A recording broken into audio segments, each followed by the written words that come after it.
One of the best ways to learn about follow through and overlapping action is to physically create a wave animation, and that's going to be the focus of our little exercise in this week's module, the creation of this wave, and then another project that kind of will allow you to apply what you've learned in a really new, creative, wonderful little animation. More on that in a minute. But I wanted to start off by exploring the basic parts and pieces of this little wave. Because on the surface, if you just take a step back and look at it, there's a lot going on. But the moment we start breaking down this wave and start looking at how this is constructed, you'll find that there's really only 3 sections in here that we need to highlight. Now, I want to draw your attention to the bottom here. I want to stop the animation here in Blender. And I want you to look right here. This is the first segment of the wave itself. Whenever we're looking for waves, we want to try to find the engine of the movement itself, kind of like the motor, if you will.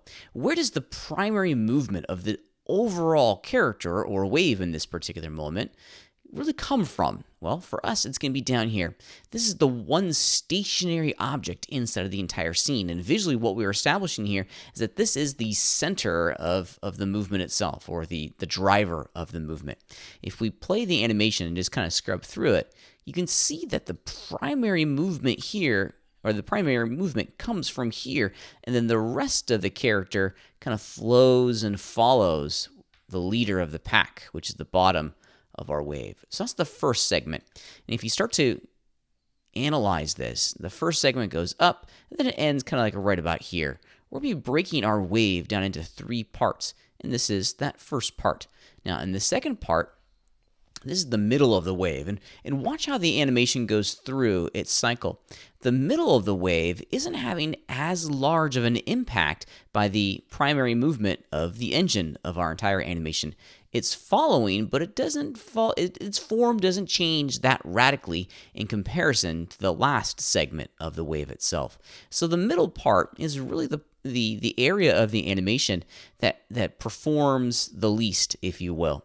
And then way out at the end, we have the final section of our little wave, which is going to have the largest series of movements in comparison to its raw original state. So here it is at the beginning, right?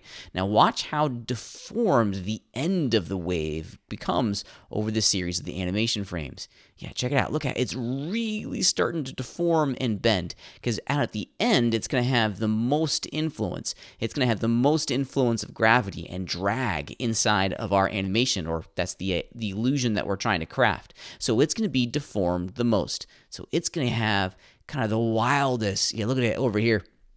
Now it's turning into a lovely almost 3-point curve as it deforms and goes back on the back side of our wave. Now what these waves do, and I'm going to hit the play button here, what these waves do is they give us a great sense of fluidity and the idea that all of these parts and pieces are interconnected into one object.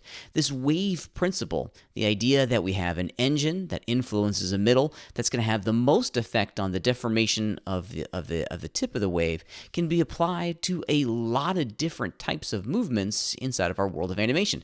Think of an arm swing as a character's walking down this street. Think of clothing as it flaps in the wind or is influenced by the primary movement of a character.